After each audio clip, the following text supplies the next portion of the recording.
All right, so thank y'all for coming to the Conscious Christian Lecture Series, Part 2. And the reason why we are doing these lecture series is really to wake up the mindset of the black, or what I would prefer to say, the African Christian in America, to how some of the things that we believe, the way we believe, and the system of how we believe was dictated to us by slave masters. So to understand that even though the way, as it was called in the beginning, way before it was called Christianity, just the way of life originated in Africa, our ancestors received it here in the United States of America. So, and they received it from their slave masters, who would not allow them to read and who would teach them sometimes what's not even in the Bible at all. Because if you can't read, I can tell you anything is in it. And just to, this is a little off subject, but we got to get out of the mindset of thinking because our ancestors couldn't read English that they were some kind of ignorant. Now, if we would have took them to Africa, they would have been the ones that could not read because you don't understand the language. So that's just a little sidebar. So our people have been trained under the system, which really is the Roman Catholic Church. Even though we are a part of the Protestant Church, still has a lot of the remnants of the Catholic Church, especially here, as far as how the slave masters began to teach and instruct even the slave preacher how to preach, which is where we'll get preachers who are always pointing us towards heaven, telling us that, you just got to endure suffering. Jesus said, in this world, you'll suffer persecution. And they continually teach us these things simply so we can stay where we are and never desire anything here on this earth. But when we look at Christ, when did we ever see Christ, see somebody who had some kind of earthly need, and he tell them, God's going to take care of that when you get to heaven? No, he addressed every physical need he came in contact with. So now when we're dealing with any kind of institution, because the church is an institution, we really have to begin to question and look at the structure of the institution. What is this institution designed to do? What it should have been designed to do, or what can I tell by looking at what it's doing that it's designed to do? So, hospitals, they are structured to treat you, but they're structured to really take some money from you. Fact of the matter is, schools are structured to teach you how to work for somebody else. The prison system is supposed to be to rehabilitate you, but it's really to make another cash cow. So now the question today has to be, what is the black church currently structured to do, and who does it benefit? Now, this is not to just talk bad about the black church or hate the black church, because I'm a black preacher that's a part of the black church. But we have to rid ourselves of some of the things and some of the way that we believe, and especially the system of how we believe, when we're thinking about how does it benefit us, or who does it benefit at all. So one of the things we're going to deal with three things. The first thing is godly suffering versus a cry for justice. Then we're going to deal with turn the other cheek versus self-defense. And then we're going to finish off with God fights for us, or do we fight for ourselves? So starting with godly suffering versus a cry for justice. Now, what happens is, as believers, we can see instances in the Bible. For example, in Jeremiah, when God tells Jeremiah, tell the people they're going to be in bondage for 70 years. And if any prophet comes and say, I'm here and I'm going to get you out of this, they're lying, because it's going to be 70 years because you sinned against me, and this is the punishment. So we'll see instances like that, or they saw instances like that, and began to program in our minds that you are only dealing with godly suffering, so don't try to liberate yourself. Because if you try to liberate yourself, you're going against the will of God, because God has ordained for you to be our slaves. And so I want to dispel the way that has been taught to us. So we're going to look at it from, is what we're dealing with really godly suffering, or is it a cry for justice? And I believe wholeheartedly that the Lord is moving right now in some of his people, because it's not godly suffering that we're dealing with. It is a cry for somebody to rise up to bring about justice. Now, historically, who has dictated biblical morality?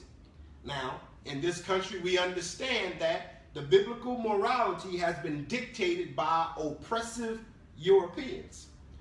But how can it be possible for an immoral people to govern morality?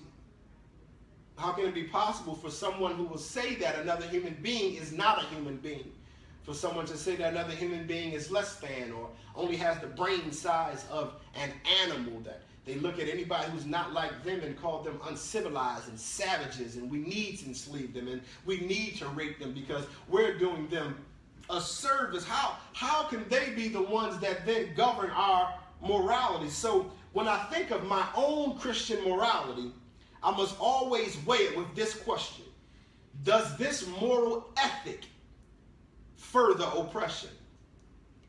Does this moral ethic further oppression? So now, I talk about liberating our people on social media, and I'm often met with other Africans who want to tell me, no, you can't do that, you can't talk like that. That's not what the New Testament church is about. The New Testament church is just about loving everybody, being inclusive. You can't talk this black stuff, you can't talk this segregation stuff. And I want to know, well, where did you get that moral ethic? And does that moral ethic move oppression forward? The answer is yes. If I talk about liberating your people and liberating yourself and liberating the future of your race, and you try to combat me and tell me why I should not speak that way, your moral ethic is forwarding oppression.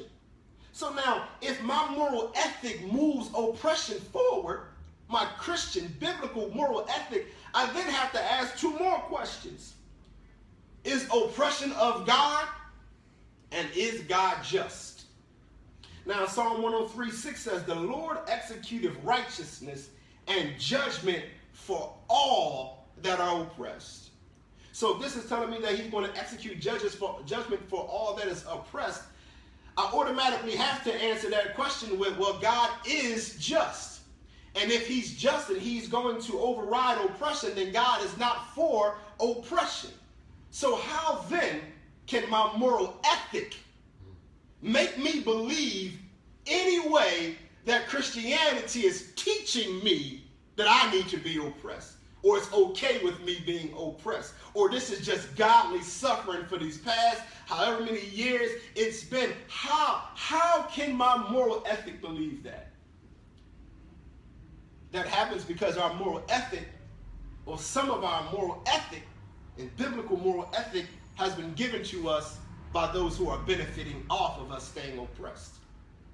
So we've been trained to think that we're not being oppressed so we can believe that we're enduring godly suffering. Because if I accept that this is just the suffering that God has for me, I'm never going to fight against it. I'm never going to want to stop it because this is my lot. And whatever the Lord wants to happen, I'm fine. It is well with my soul. So much to the point where we misunderstand the sovereignty of God and neglect to recognize that his sovereignty comes with a permissive will. Now, just because God allows something to happen doesn't mean it's what he wanted. Now, God did not want the Israelites to wander in the wilderness for 40 years. He told the Israelites, I'm taking you to a land that's flowing with milk and honey. Now, they didn't want to believe that they can take over the land. So then God said, well, none of y'all going to make it to the promised land. And none of them did. All the adults died in the wilderness and never made it to the promised land. But that does not negate the fact that God wanted to take them there. But it was because of their own actions that they did not get there. So I can't look at everything and just say because it happened, that's what God wants. God is sovereign, so he must be making this happen. No, God has a permissive will where he permits us. It wasn't God's will that Adam and Eve eat from the tree. That's why he told them not to. But his permissive will says, I'm not going to control you. I don't want no robots. I'm going to allow you to choose what you want to choose, and hopefully you'll choose me. That's his permissive will. So we should never get to the place where we feel like God is just calling us to suffer simply because somebody wants us to believe that, so we'll never fight for our own liberation. Let's look at Romans chapter 2. In Romans chapter 2, it says in verse 2, it's chapter 3, I'm in the wrong spot. But we are sure that the judgment of God is according to truth against them which commit such things.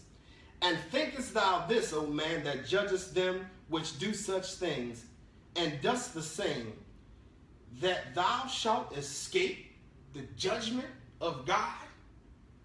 Do you think that you're going to escape the judgment of God? Now, in Romans 2, what's going on here is there were some people who are oppressing people, not quite like the way that we're oppressed here, but from a religious standpoint, telling them that they have to grab a hold of all Jewish culture in order to be saved. It's where Paul, in Acts chapter 16, is arguing the whole thing about circumcision and saying the Gentiles don't have to be circumcised. They're trying to force this culture on them and trying to force them to be what they themselves didn't even live up to. And so Paul says, do you think you're not going to be judged for that? So now, what do we see today?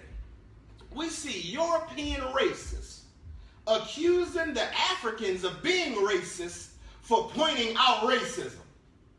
So the question in Romans 2 I have to ask, do they think that they're going to escape God's judgment? When they know that they're wrong, when they know that they're perpetuating a lie, do you think that you're going to escape the judgment of God? What we're dealing with, is it godly suffering or is it a cry for justice? Now, what does God's judgment look like? Now, for the biblically squeamish, this is going to sound a little scary, and you might not like it, and it might almost sound sacrilegious, but I'm not interpreting anything. We're going to read this right from the Bible. In 1 Samuel chapter 15, verses 1 through 3, Samuel also said unto Saul, the Lord sent me to anoint thee to be king over this people, over Israel. Now, therefore, hearken thou unto the voice of the words of the Lord. Thus saith the Lord of hosts, I remember that which Amalekite did to Israel, how he laid wait for him in the way, when he came up from Egypt. Now, go and smite Amalek, and utterly destroy all that they have, and spare them not, but slay both man and woman, infant and suckling, ox and sheep, camel and ass. What does judgment look like? Now, I am in no way suggesting that we start killing people. But I want us to understand that the judgment of God is displayed when his people rise up and fight for themselves. See, God did not command judgment and say, well, I'm going to take care of it myself. God sent the word to Samuel, and Samuel went to the king and told him, this is what needs to be done because of this cry of justice, and judgment has to be served. Now, I understand that Saul was a king, right? And we don't have any kings. But we must always observe God's behavioral patterns. We got to observe what God did and not get so caught up on what we think God said. So watch what he really did, because actions speak louder than words, right? So when we see the pattern is God speaks to the leader speaks to the people, and then they go ahead and exact the justice that is necessary. So God spoke to Moses, correct? Then God spoke through Joshua. Then God spoke through the judges. Then God spoke through Samuel. Then God spoke through the kings and the prophets simultaneously. Then God spoke through the apostles. Then God spoke through pastors and leaders such as Martin Luther King, Malcolm X, and Nat Turner. These are the leaders that God was speaking through. Our problem in the black church today is we refuse to hear from leaders who talk about justice. We don't want to hear when the leader starts to talk about the justice that needs to be exacted. We don't want to hear about that. We keep saying we're a New Testament church. That's a lie. There's no such thing as a New Testament church. When the Bible was constructed, it wasn't Old Testament, New Testament. They English words. We are a new covenant church. We're not under the old covenant of the law. We're under the covenant of grace. But if they can convince you that the only thing that you can believe is some of the misinterpreted texts from the New Testament, and you can't read 1 Samuel 15 to understand what justice is, then you'll never get justice. See, this thing is deep. And this is why we have to unprogram and reprogram our minds so that we're no longer believing under the system of white supremacy, because it's white supremacy that has taken a hold of the faith that we have and created a system and created moral ethics that go against our own best interests. So now, we want to focus on making sure that the African in America is advancing morally, educationally, financially, building their own communities and being self-reliant. When we want to do these things, we're met with a slew of believers who won't use these words, but literally they're against seeking justice for their own people. It's not a cry for justice to them. It's not a cry that we need to do something. As God came down to Moses in Exodus, he said, I've heard the cries of your people because of the oppression in Egypt. And I'm calling you to deliver my people from their oppression. God raises up the leaders that come to speak and enact the judgment that's supposed to be happening. But our problem today is when that leader rises up, nobody wants to hear him. When Garvey rose up, so many church pastors had issues with Garvey. He had a whole Garvey must go campaign. All because Garvey wanted Africa for the Africans, all because Garvey wanted to be self-reliant, all because Garvey wanted Africans to have their own business and hire their own people, all because Garvey wanted to have his own army, all because Garvey wanted to have his own shipping company, and they had an issue against their own best self-interest. That's because of the white supremacy structuring the belief system and the moral ethics of the African Christian here in America. So now, Europeans have used Genesis 10 to say that we are cursed to be servants. And I talked about this last Sunday in Breaking the Curse of Ham. And so they took this verse and said, well, you're descendants of Ham, we're descendants of him, and so you're supposed to be our slaves. Now, it's not like, right, we ended up servants, read the Bible on our own, and said, oh, this is why we're slaves. That's not what happened. They consciously went in the Bible, misinterpreted it. Now, I'm not going to say they misinterpreted it, because that would lead me to believe that you were trying to get it right and you just got it wrong. They intentionally used it to justify slavery. So if they can consciously oppress us because of their intentional misinterpretation of the Bible, why is it wrong if we fight back according to reading 1 Samuel 15? If they can use Genesis 1 to say y'all supposed to be slaves, why I can't get in chapter 15 and say, well, I see what y'all did to us.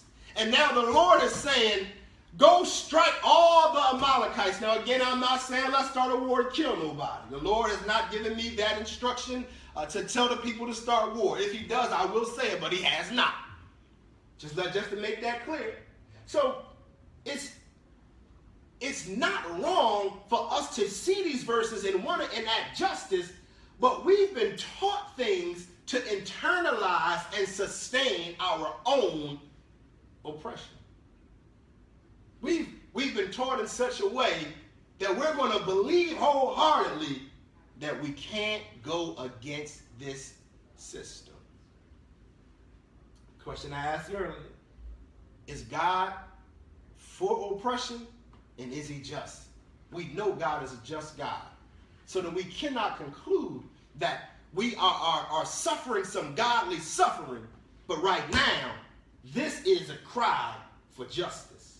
Now, Proverbs 21:3 says, to do justice and judgment is more acceptable to the Lord than sacrifice. To do justice and judgment is more acceptable to the Lord than sacrifice. So now we break that down. To do judgment is acceptable to the Lord, which means what? The Lord is not doing the judgment. That means the Lord is not doing the justice. Then who's doing the justice? We are. Well, how do we do justice? Now, in the court of law, justice is served when the perpetrator or the offender has to pay for their crime, either by going to jail, or if it's civil court, they got to pay with some money. But either way, they must be prosecuted for what they've done. Our problem now is when God raises up prosecutors for the black race, the believers don't stand with them. I can tell you with 100% assurity that God has raised me up for this task. But whenever I talk about the liberation of African people, Africans use misinterpreted scriptures and tell me why I can't fight for my people. I want to find a verse somewhere that some way, somehow sounds like I should just let them do what they want to me. And you know why? Because their moral ethic says fighting for liberation is wrong. The moral ethic that was given to them. And what's the question? Is my moral ethic moving oppression forward? So when we're dealing with those kind of people and having these conversations with them, we have to talk to them from those grounds. Is what you believe helping your people to stay oppressed? And if it is helping your people to stay oppressed, is that really godly? Is that something God really wants? So that's godly suffering versus a cry for justice. Now, as we move over to turn the other cheek, right?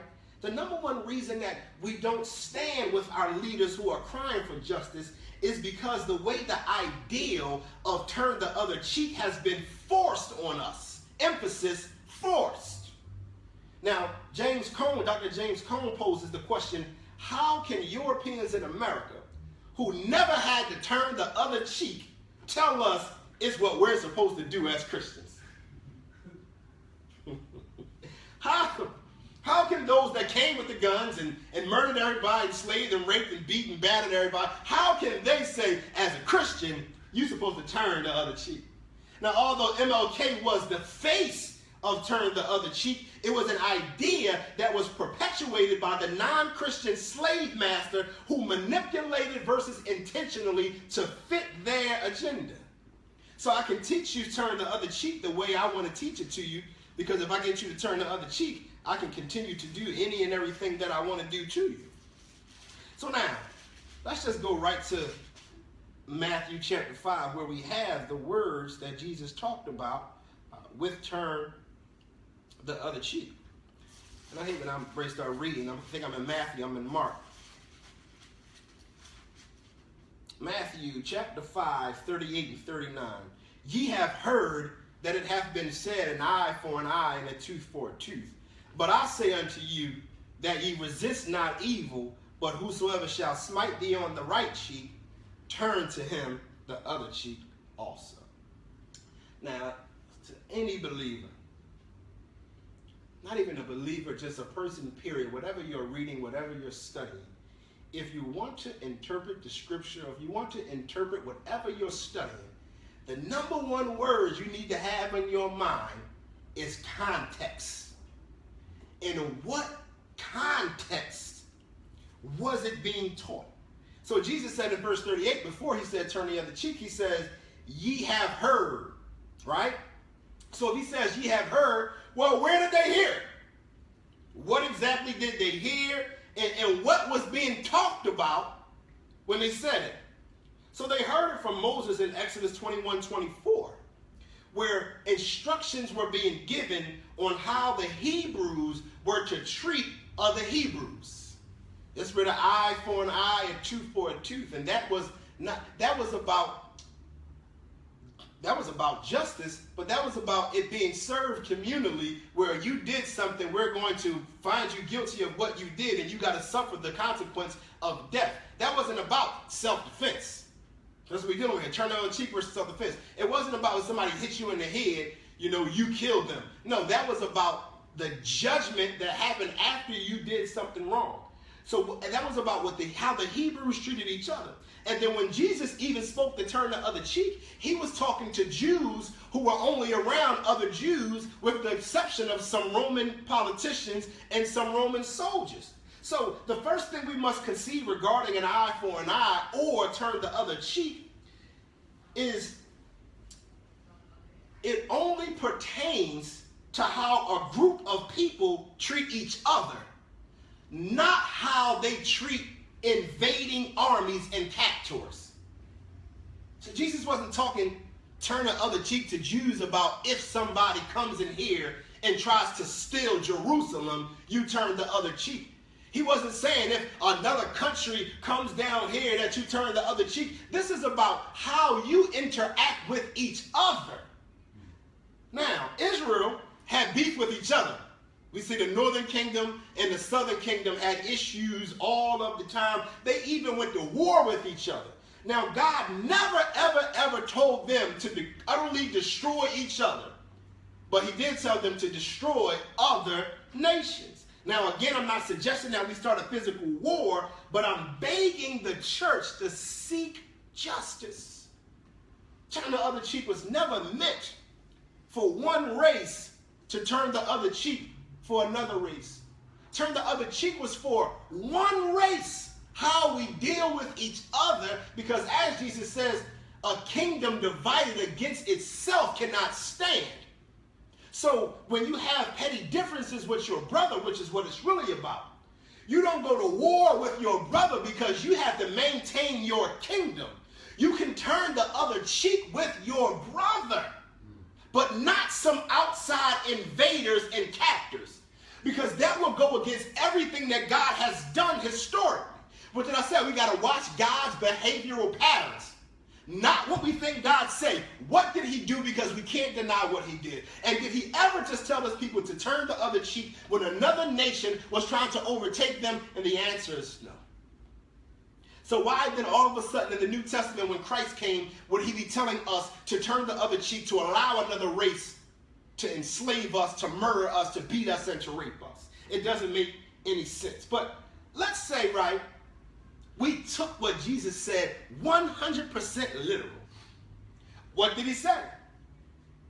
If somebody smacks you on one cheek, turn to the other cheek and give them the other one to smack.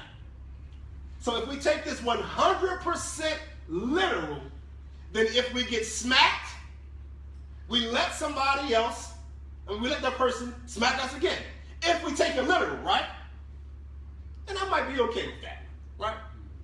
But my question is, how, if we take this literal, how does it evolve to let police brutalize you?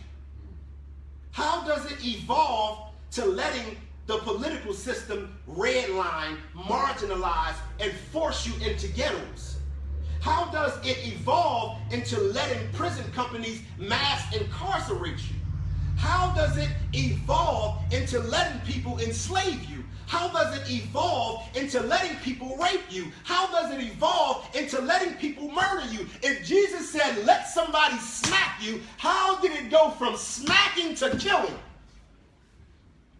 How can I turn the other cheek if you killed me? I can't even, if you shot me and I'm dead, I can't even turn the other cheek. So how could it mean what we have been taught to think it means? So if we take it 100% literal, how do we end up using it figuratively for just letting people do anything to us? As believers, as black believers who are enduring persecution, how do we take that figuratively to say Jesus is teaching us to just let anybody do whatever they want? Does that really sound like Christ? Does that really sound like God to tell you to just let somebody completely abuse you?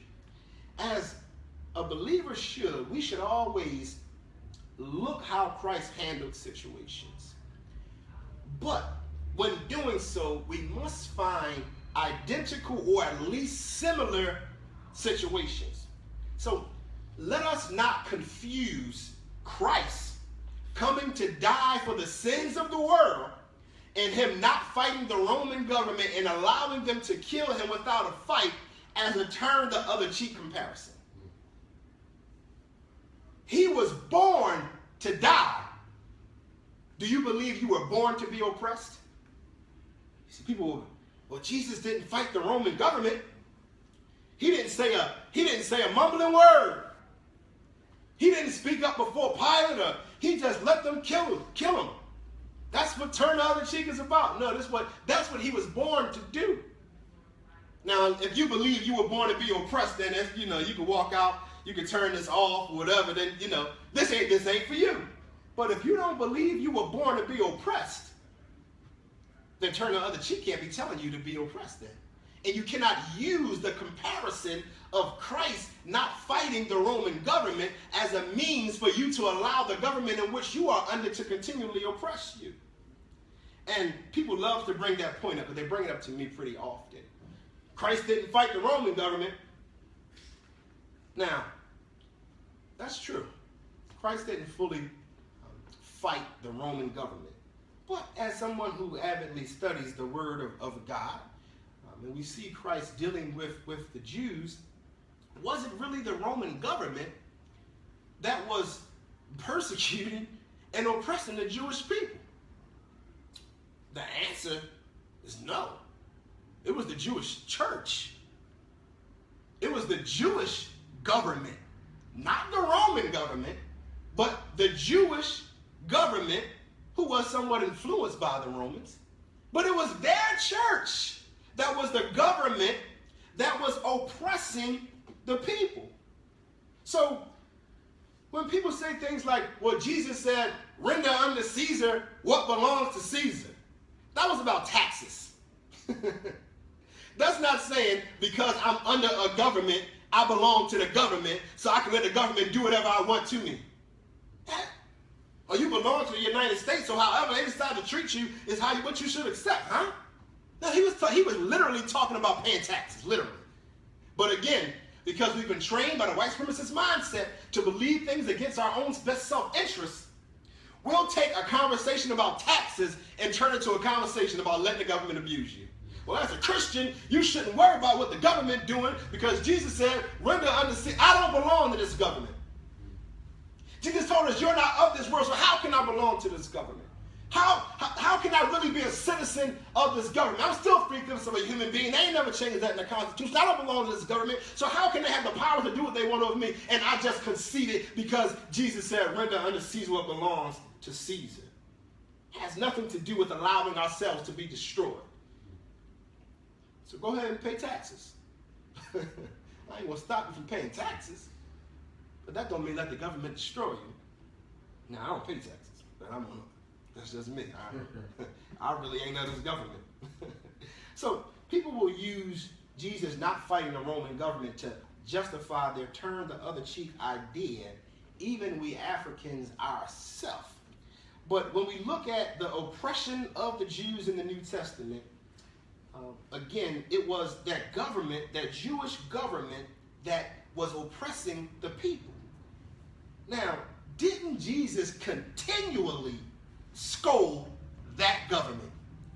Didn't Jesus continually speak out against that government? Didn't he continually call that government hypocrites? Didn't he flip over the tables and whip people twice within that government? So no, he didn't fight the Roman government, but he fought the immediate government that was oppressing his people, Jesus never, ever, ever turned the other cheek in the sense that it is taught to the African Christian. And we are the only ones who are taught this. Christians are every nationality and race. Have you ever heard any other race being taught to turn the other cheek in the way that we've been taught? What people have had millions of their people stolen from their homeland, had all their countries colonized and owned by other countries, faced genocide repeatedly, had all their natural resources stolen and told, just turn the other cheek? What race? What other country? What other group of people besides the African had all that done to them and told, just turn the other cheek? Of course, they're going to teach us to turn our heads while they rob, rape, and kill us. But the problem is we listened, and we still continue to listen to this day.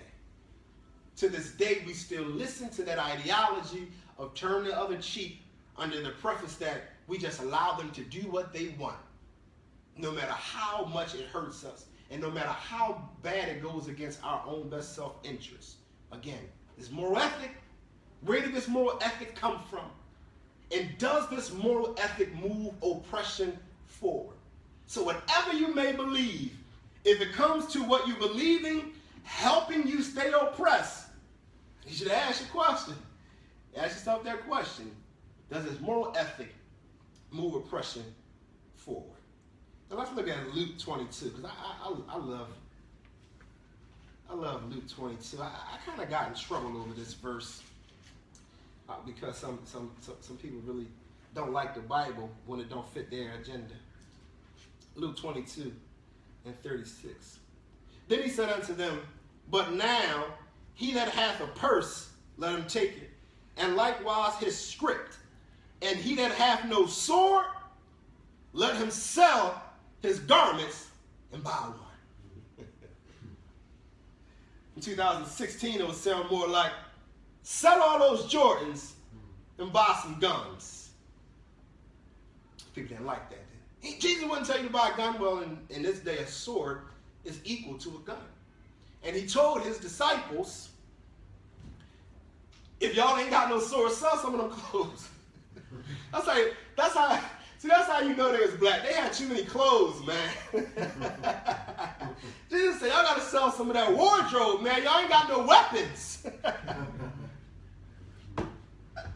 I added that. That's not really in the Bible. I kind of added that, So, right. So, but let's drop down to verse 49.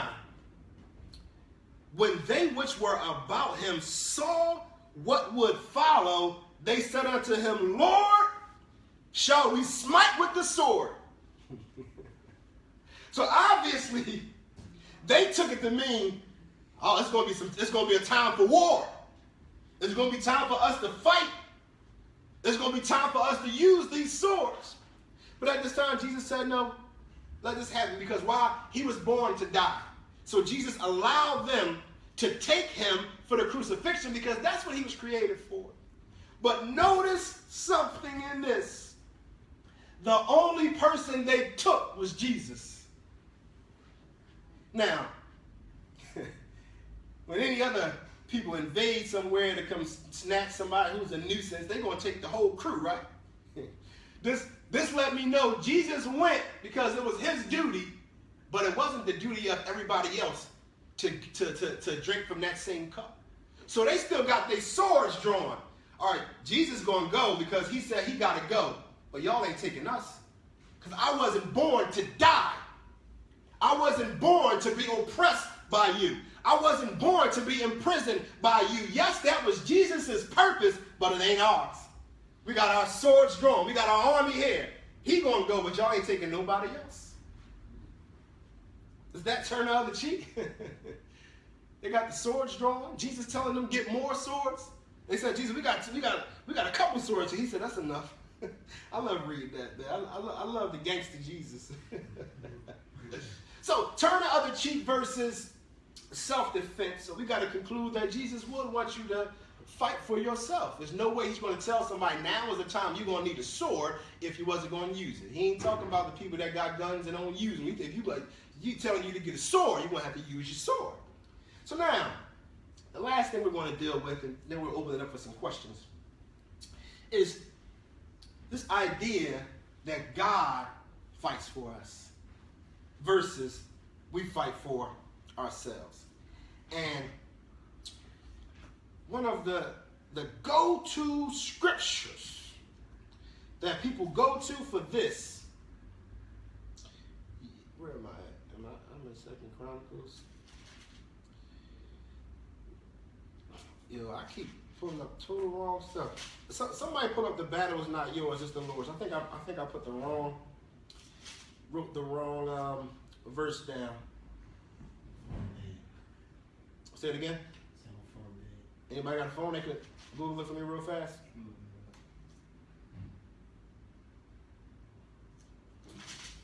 I hate when I do that. I feel so unprofessional.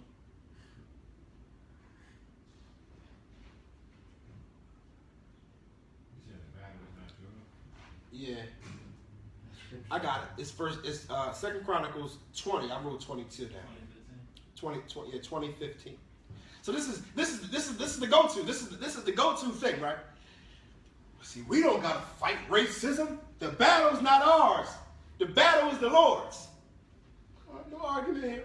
But let's read this story here. And he said, "Hearken ye all Judah, and ye inhabitants of Jerusalem, and thou King Jehoshaphat, thus saith the Lord unto you, be not afraid nor dismayed by reason of this great multitude, for the battle is not yours, it's the Lord's. So stay home and God is going to take care of everything." No, that ain't what it said. So just go to sleep and God's going to fix it. Nope, that's not what it says. It says, "Tomorrow go ye down against them.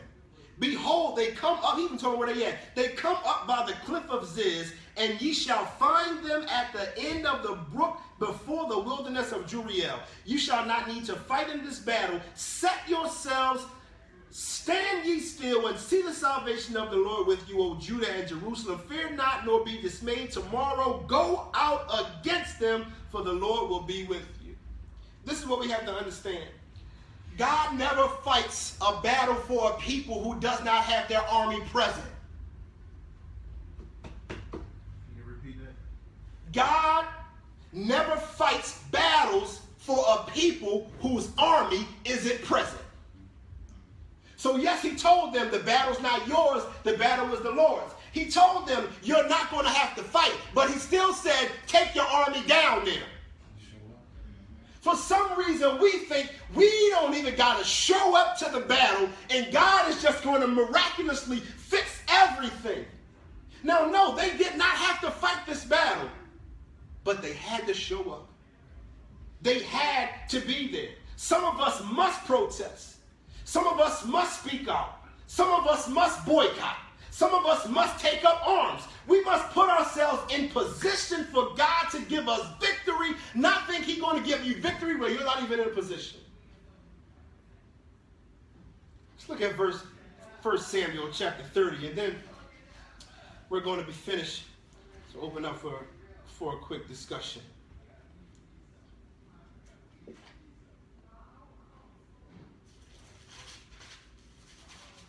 I actually just preached at a church from this passage. Fighting for your people was the title of the message. I don't know what it is about speaking, man, but you get hot. 1 Samuel 30. "And it came to pass, when David and his men were come to Ziklag on the 3rd day, that the Amalekites had invaded the south and Ziklag, and smitten Ziklag and burned it with fire." While they was out doing their job, the people came and burned it down. When I read that, you know the first thing I thought about? Black Wall Street. While we were doing our own thing, the folks came, burned everything down. Verse 2, and had taken the women captives that were therein. They slew not any, either great or small, but carried them away and went on their way. So David and his men came to the city, and behold, it was burned with fire, and their wives and their sons and their daughters were taken captives. Then David and the people that were with him lifted up their voice and wept until they had no more power to weep. And this is where we find ourselves at today. We find ourselves in a powerless situation. They burned down everything that we had. Took our drive out of us to the point when I talk about building Black Wall Street, I always get a comment from somebody saying, all they're going to do is burn it down if you build it again. So you say, don't build?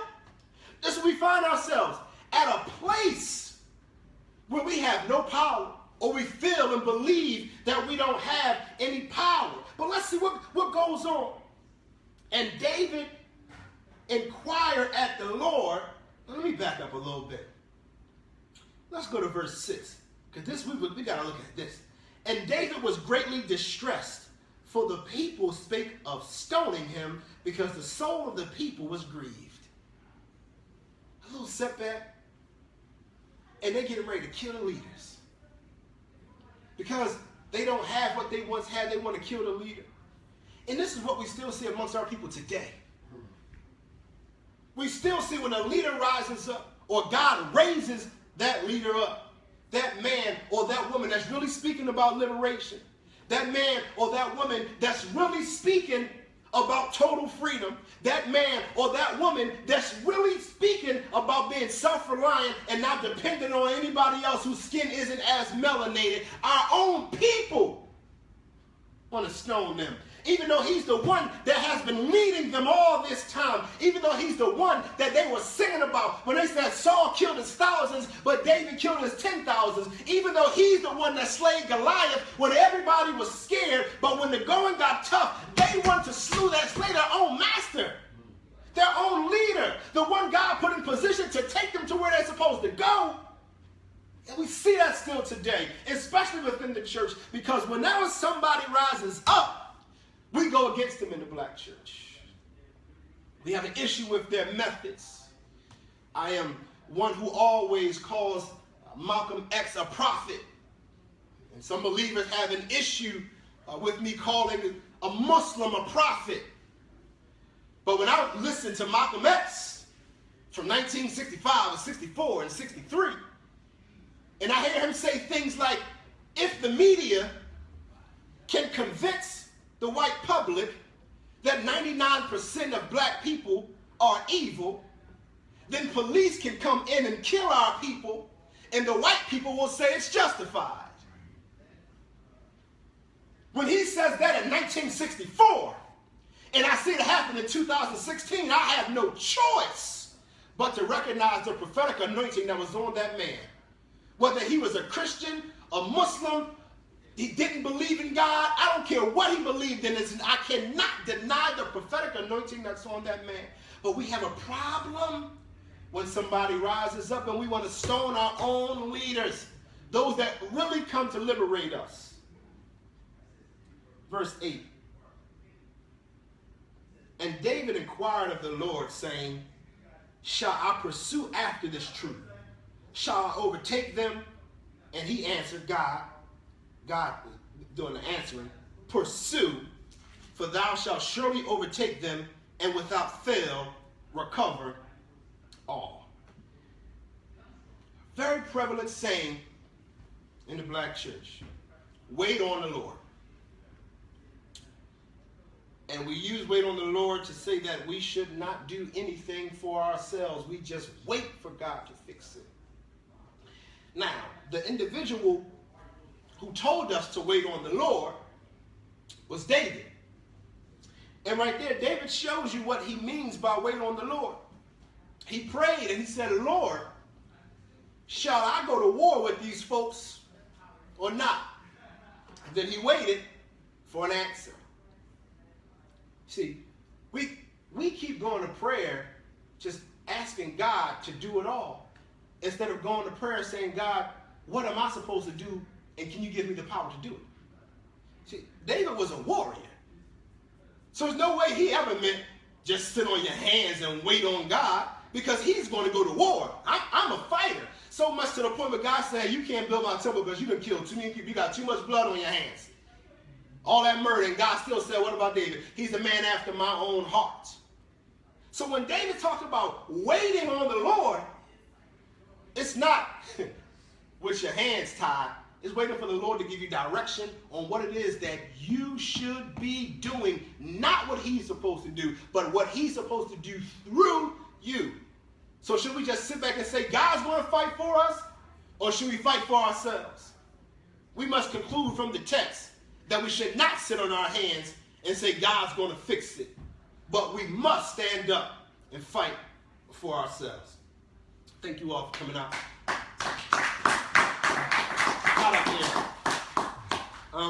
We can start a quick dialogue and we can have some questions, some comments.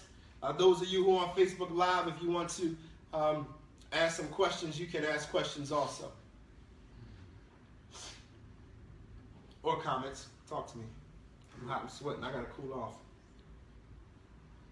I saw you thinking real hard, Ryan, man. No, I'm just mad that I'm late and I wanted to be in from the beginning. It's all good. It's recorded, so you'll get to check Yeah, it I'm out. definitely. I mean, I was watching it on the way. Okay. My car was acting so crazy. Oh, man. So Mitch, Yes. Brother Mitch, do you think the black church has lost its fiery zeal that we had in the 60s? Totally. And it was strategic. I'm going to break something down for you. A church does not have to have a 501c3 in order to be a nonprofit. Just because you are a church, you're automatically tax exempt. Now, so the question is going to be, right, why do churches get 501c3s? So what happened was we had a wave of these real liberation theology preachers who was preaching liberation, and the white supremacists didn't want them to do that.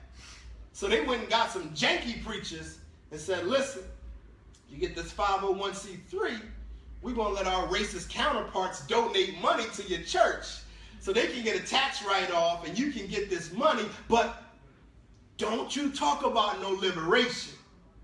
Point them to heaven. Don't you point them to heaven on earth. So has the church failed us? The church sold us out. Not the entire church, but those pastors who originally moved away from the liberation theology in order to take a financial benefit to teach the people not to fight for themselves. So yes, the church sold us out. And it's time that we get back. It's time that we challenge the structure of the church. It's time that we challenge the system. It's time that we challenge the pastors. And I don't believe that the pastors today, or all of them, are consciously getting the 501c3s to sell us out. Because I know some pastors that have 501c3s who aren't even thinking about it, who aren't even aware of the history. So, but either consciously or just habitually, it's still hurting us because we're not teaching liberation. And any gospel that does not teach liberation is not the gospel. And that's what I dealt with the last lecture series, understanding what the gospel is. Jesus came. Now, typically we hear the gospel, we think of Jesus died and rose again. It's not the gospel. Jesus preached the gospel while he was alive. So the gospel can't be Jesus died and rose again because he preached it while he was alive. So now, then what's the gospel? Well, the first time we see Jesus walk in the synagogue as an adult, he opens up the book of Isaiah and he reads out of it, and he reads a portion about himself. And he says, the Spirit of the Lord is upon me, to open up the eyes of the eyes of the blind, the ears of the deaf, to set free the captives, and to proclaim the good news to who? The oppressed. The gospel is about freeing the oppressed. So any gospel that's not about liberating the oppressed people is no gospel. It's white supremacist bullcrap. Let me ask you this. So Go ahead. Are you saying that they went, white supremacists or whoever offered this 501c3 for funding? What's this? That's the book that Bush wrote to give the churches the initiative to face back money. Bush wrote this book? Yeah. I never heard about this, the faith-based initiative. That's how he gave all the mega churches the money. He gave all them. Listen, I love him to death, but I heard that about T.D. Jakes. He did. That's the money that he gave. But But is they going straight at them like you can't teach liberation? Today, I'm not going to say well, that book is that right there. It looked like they still saying it to some preachers, but back then, yes. Like when it was first instituted, yes, that was the goal. Just straight telling them. Straight. Well, you're not telling them. You're asking them. You know, you want this money donated? And Don't teach about liberation. Don't teach about liberation. That's our reparations they gave us, huh? Yeah, you know. So that's where we found, you know, in the because the shift, the 60s was hard, man. You know, we had all these leaders popping up, then they start killing everybody, and then the 70s things start shifting, and then we got into what we're still dealing with now, the Word of Faith movement. That was the institution that came. They created this whole Word of Faith movement, and none of it was, you know, really centered in the Word, and it just had you on some other stuff, and stuff be intentional, man. So we keep thinking this thing ain't as systemic. We got the Civil Rights Bill passed in '65. You know what happened right after that? They hijacked the black movement, and they start pushing the feminist movement, and then they start pushing the homosexual movement. So 9 years after we got the Civil Rights Bill, the homosexuals got homosexuality taken out of the DSM, which is the psychological manual, because homosexuality was considered a mental illness. So after blacks fought for their rights, they said we're going to quiet that by making somebody else's voice louder. And still to this day, the feminist and the homosexual agenda is way higher priority than the black agenda. Yeah, because they shut anything down. That's the same thing for pedophilia as well. They work. It's a whole it's the National Organization for Man-Boy Love, NAMBLA.org. You can look it up. It's a freaking organization for man-boy love. And meaning a man and a boy. Ain't that some type of form of oppression? They got more rights than us now. They got more because that's the strategy. You know, we get everybody, and see, the thing is, with feminism or with homosexuality, you can get every race behind it, because it's white homosexuals, it's black homosexuals, it's white women, it's black women. So now the white women lured the black women into their feminism in order to tear them apart from the black struggle, because now if you're fighting for women's rights instead of black rights, that doesn't help the black family, because it created a mindset of this independent woman. Now, I'm not saying that every woman is dependent on the man, but the man and the woman are interdependent on themselves, on each other. But when we take half of our movement and they're focused on themselves, that destroys the whole race. Because the black man wasn't fighting for a job so he can be on his own. He was fighting for a job so he can provide for his family. The woman began to fight for jobs so they could be independent. So that's how things got hijacked. I don't know how we got there, but yeah, it's deep, man. It's deep. Yes. Well, Mitch, I like to say I appreciate coming up here. I appreciate watching you on Facebook and Thank you, everything like that. Like, this is real. This is real. This is real. Everything that you always saying is real. Like I didn't come up here saying, oh, I work in City Hall or anything like that. But I watch a lot of things that go on. I see a lot of things going on in our neighborhoods with South Philly. You know, and it scares me to death. That's why I love sitting next to this brother, because basically we're in two different neighborhoods, but we're in blocks apart of a war. Mm-hmm. Never ending seems like war. And that's why I'm up here today, because, man, you said something a few videos ago about your neighborhood and the block that you would die for and everything like that. And I'm like, to me, I want to try to keep putting that out there to these younger people and shooting that education piece, because I notice a lot with homosexuality and anything, they go to school, they get educated, they fight for their rights with the pen and the paper, you know. So that's where I'm at with everything, like putting people in giving that education out there, putting that education out there a whole lot with us African Americans. They say the best way to hide something from a black person is what? Put it in the book. So, you know, that's my thing. But I appreciate being here today, man. I want to keep coming. I want to keep coming out. I want to keep coming out to your events and your things that you got going on, because and vice versa, brother. I support you too. I take this back, man, and I feel this. My wife is white. You know, my wife is white, but we listened together. We watched together. You know, she helped me a lot, changed my whole life around. You know, to the person I am today, where though I want to see all my younger people succeed and grow in life, because we losing out here. We losing the battle. And just to clarify something, I'm not anti-white. I heard that. I'm not anti-white. I am anti-white supremacist system. Right. Which a lot of Caucasian people are victim of themselves. So much to the point where, you know, when the South was fighting for, you know, to keep their slaves, they had the rich slave owners had poor whites fighting and dying for the rich whites' right to keep slaves. But you were fighting for their interests, not yours. You don't even own a slave. What you fighting for? Let's do the day with the army. You want to go over there and bomb Syria. You want to kill Saddam. You want to kill Gaddafi. You want to kill Idi Amin. You want to kill Bin Laden. Why? What they do to you? Like Muhammad Ali said, ain't no Viet Cong called me nigga. Right. But we fighting for somebody else's best interest still to this day. Still to this day. I see somebody writing a paragraph over here. Let's see what's going on. I appreciate you streaming live. Oh, thank you, cuz. I love you. The Great Hijack. That's it. You know what, yo, listen, Michelle, that is freaking dope. The Great Hijack. That might be a book.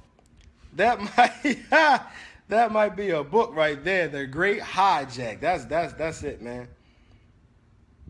Yeah, Kamara. Yeah, that's what I'm saying. I'm not anti-white. I'm not anti-white at all, man. Like that's not it, man. And any of y'all that's on right now got any questions for me pertaining to this, so I can answer those if possible, and then we're going to end this unless somebody else here has anything.